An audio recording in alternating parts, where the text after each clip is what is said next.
What's good, Team Rich and X? Welcome back to the channel. You know the vibe. It's your boy Rich. And it's your boy X. And for today's video, we are coming to you guys with the Let's Get Deeper. This is supposed to be a game that's set up with a bunch of questions for couples. I'm gonna read the instructions so you guys know what it's about. Let's get deeper. Questions for couples. So the way that you play is the person who most recently sent a text to their partner is the first to draw a card.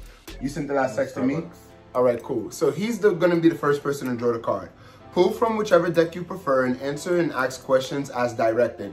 Players take turns reading and answer the questions. You can either both answer the same card or answer each one for yourself. It's up to us. Use these cards to stimulate and create a dialogue between us. It's pretty much straightforward, you guys. We're just picking up cards. We're just answering the questions. So without any further ado, we're going to jump straight into this. Yeah. Hit my line, call me up. Whenever you need me, hit me, I'm on my way. Yeah. Hit my line, call me up. Whenever you need me, hit me, I'm on my way. Shawty got a body like Malia. All right. So as you can see, there's like so many cards that come into this game. And I know for sure that I definitely want to take a couple of random cards from random places because it seems like every YouTuber that does this video, they all answer the same questions. And I don't want that to be us. So we're going to shuffle it. We're going to take a bunch of cards from different places. All right, we're going to take some from here. Some from the middle. We're going to take some from the middle. Right. We're going to take some from over here. Oh, okay. So they have icebreakers, deep, and deeper. So we're gonna take some icebreakers, just a couple, a handful. We're gonna take some deeps, just a couple again, a handful. And then we got deeper. So we're just gonna take the random selections that we chose, shuffle them up a little bit. All right, let's go. You go first. You have to start off with an icebreaker. What was the greatest decade for fashion? In my personal opinion, the greatest decade for fashion is definitely gonna be the 90s. I love 90s. Yeah. I love 90s style fashion. It's like very nostalgic, first of all, because I'm a late 90s baby. So I really think that when the hip hop era really started taking over and everything, that's when fashion really started to become more inclusive for us first and foremost. 80s fashion, certain things is like cool and everything, but I feel like 90s when it became hip hoppy. But then again, it might be biased because that's my preference. I like ready to wear, like I like urban streetwear type stuff. Like I don't really tend to go for the more out there types of looks. So the 90s fashion was fire to me. Like, yo, it was the era with the baby fat jeans, with the Fat Farm jeans, with the what is it called? Pel jeans or something like that, Pel. I remember because my mom always made sure that I had all of it, like Ebisu, Rockaware, oh, and Nietzsche. That era was just fire to me, you know what I mean? And I'm definitely gonna do a photo shoot bringing that back, guys. Stay tuned for that because I really love that era. If you love that era too, comment down. Can you play any instruments? I can't play any instruments now, but when I was in high school, I was playing the flutes. I was in music class playing the flute, but do I know how to play the flute now? No, I forgot. Well, I know how to play instruments. You don't know that? What instruments do I know how to play, baby? Let's see how well he knows me. the guitar, right? Yeah, the guitar. I know how to play the guitar, guys. I know how to play the drums. I know how to play the piano. And I also know how to play the, violin? Not the flute. Oh my God, why am I forgetting the name of this? I'm not an expert with it, but I learned how to play it in music class, so I still know like a couple of tunes. I think it's the recorder, that's what it's called. What is it? Well, I used to play with the recorder as well. Is that is what it's called? Yeah. Okay, yeah. It looks like a flute, but it's not. Like one? Yeah. Like my school let me take that home and everything, so I got time to do a whole bunch of practicing with that. Like that was like one of my favorites. All right, guys, so now we're gonna move on to deep. Next question. Let's get too deep. What's your biggest pet peeve and why? What's my biggest pet peeve and why? My biggest pet peeve is really just having to explain something over and over to somebody. And the reason why is really because, like, when you explain something to somebody and it's like they don't do it and you have to keep explaining it over and over, it's almost like they're basically either saying whatever you're talking about is not important enough, or they just don't care. So it could come off as a whole bunch of things, and that's why it's really like a pet peeve of mine, because it's like, if I say something and it's like, you acknowledge that I said it, but then you go and you do the opposite, it's like, you wasted my time and your time, and it's like I'm explaining something over. Like, I just don't like having to like over explain or continue to explain the same thing over and over. What about you?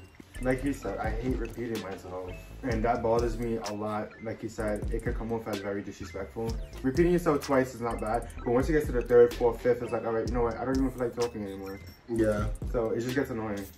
It does.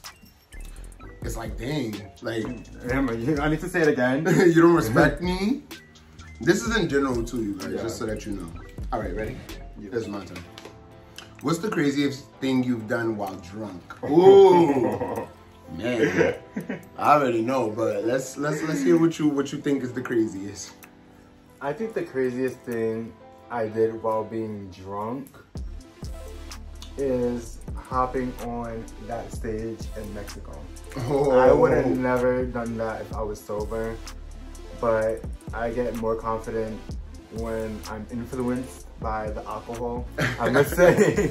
You're crazy, it's like you don't care. If you guys didn't see that video, we're gonna insert the clip for you right here.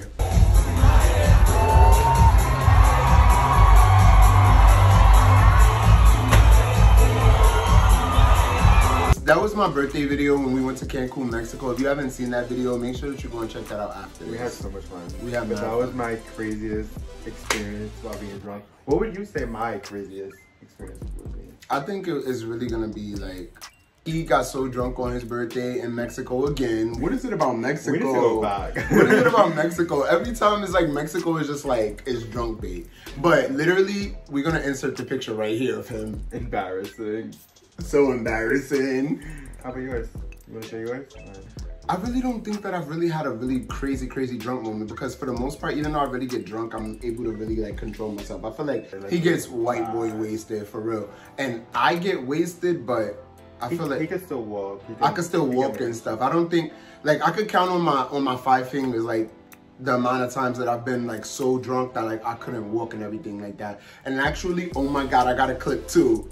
You could walk 1 block. I want a taxi. No, you could walk. I want Uber. No. I want Uber. Walk. Stop being lazy. Walk. I want an Uber. 1 block? That was my 21st birthday. Like, literally, I got so effed up. And I was just trying to get an Uber, and nobody wanted to order me an Uber. Like, and I'm just like, hello. They're like, oh, we up the block. I don't care if we was 3 blocks away. If you see that I cannot walk, put me in my Uber. Like, yo, I was so twisted. I feel like after a certain extent, you need to go home. Like, I'm saying in general, like, you need to just go home. Like, once you start wobbling and you can't even walk in straight line, it's over. You should just go home. Or at least go outside and stop drinking and just get some fresh air and relax a little bit. You know what I mean? Because alcohol does wear off after like an hour or two. Like, it doesn't fully wear off, but your level of drunkenness comes down. Next question. One more deeper question. When did you feel the greatest sense of accomplishment? Us getting into this apartment is like one of the greatest accomplishments like of my life, because getting into this apartment means that it meant to me that, because it already happened, it meant that we get to start our own journey and our own chapter. We get to do everything that we want to do on our own terms, and everything that, you know, we couldn't do before because we didn't have opportunities, time. This is an accomplishment so big because this is the start of our dream life. Like, you know what I mean? Like, it's over. It's like, right now, this is it, guys. Like, expect to see us forever. Like, we're YouTubers, and we're gonna be YouTubers now, like, forever. And this is something that we wanted for a long time now, and it's like, we're in the right place financially, mentally, physically, like everything. Like, this is a huge accomplishment. Like, I think that that's a big flex that we was able to accomplish that, be able to get here, be able to maintain being here, be able to do everything that we did in terms of decorations, and still have time to film and everything. Like, I feel so accomplished. I think I'm going too deep into it, but you know what I mean? It's like, it's so much. Like, it's not easy to do stuff like that, especially without going and getting a career job out of college and everything like that. Like, we're doing it, you know what I mean? I have a degree, don't get me wrong, I do have my degree, but I don't work with what I got my degree for, because it would take too much time for me to be able to do what I want to do on YouTube. And I'm really happy that I'm able to do it with you, bro. Like, for real. You get on my nerves sometimes, but I love you so much. Toxic, man. I'm not trying to be toxic. It's that I got a crazy, like, I got a spicy Latin boy. Like, y'all already know when it come with the Latinos and a lot. I mean, you know, he may not speak Spanish, but I get all the rest of it. Alright guys, so this is going to be the final question of this video. If you guys are just now getting into the video and you're liking this, you know, we're going to post part 2 inside of our vlog channel. Our vlog channel is RICHNX.BIZ. You're going to see part 2 2 days after this video came out for sure. So let's get into the last question. What were you like in high school? I had a lot of friends. As soon as I walked into school, hi Xavier, hi Xavier, like left to right, like as you see in like those high school movies. That was me. Not to brag, not to sound cocky, but that was me. I was just very open, friendly, and I had a lot of different cliques, if that makes sense. I didn't really have friends. The friends I have now is the friends I had in middle school, high school, and even elementary. So I just stick with the people who I know, but I did have other associates. I was kind of messy, I'm not gonna lie, I was kind of messy. I was into, you know, you used to get into a lot of fights and arguments and Mean Girls. That's it what was basically like just Mean Girls. So me and my little clique was like the little Mean Girls, but in a friendly way. Like, you know, I had a lot of friends, or like I was like the teacher's favorite, the principal's favorite. I was only the principal's favorite only because I was always in the office 24/7 in trouble because my mouth just don't stop. So basically, you was just I was really messy. I was very messy, but my grades was up there, as it should be. That's all that matters. so I was able to balance it out. Period.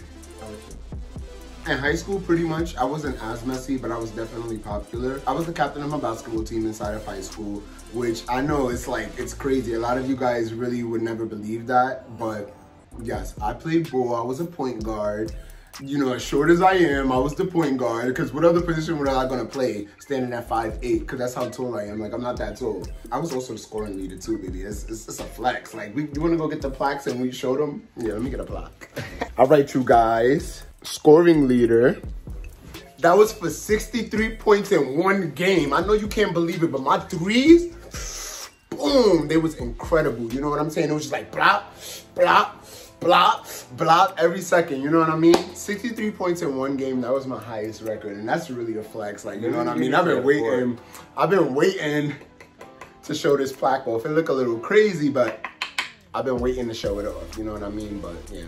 63 points in one game. That's a lot. Well, that sounds like a lot. I don't know much about sports, 63 but points in one game is a lot. But yeah, so in high school, I was really popular, but I was more modest, you know what I mean? Like, I really didn't try to get into too much, like, you know, cliques and different things. Like, the people that I hung out with was like the president of the student council. It was like the president of different like we was all in our own clique, because the thing about high school is like whenever you get into like a leadership role, you know how they put you into certain classes and things. Like, you get hot like honors classes, you get this, you get that, then they want you to go to different meetings, because when you're a leader in high school, like when you're the president of high school, you know that you got to go to meetings with the deans, you got to go to meetings with faculty members, and you got to talk about things that you want to happen inside of school. So that was really my vibe. It was like I was just hanging around those type of people. But that's it for this video, guys. If you enjoyed this, get ready for part 2. It's going to be on our vlog channel at RICHNX.BIZ, like how we told you already. Make sure that you go there and subscribe as well. If you are new here, make sure that you subscribe, click that notification bell so you can get notified whenever we post in any new videos. We told you we back and we coming consistently. We love you guys, and we're gonna see y'all in the next video on the vlog channel. Peace. Yeah. Hit my line, call me up. Whenever you need me, hit me, I'm on my way. Yeah. Hit my line, call me up.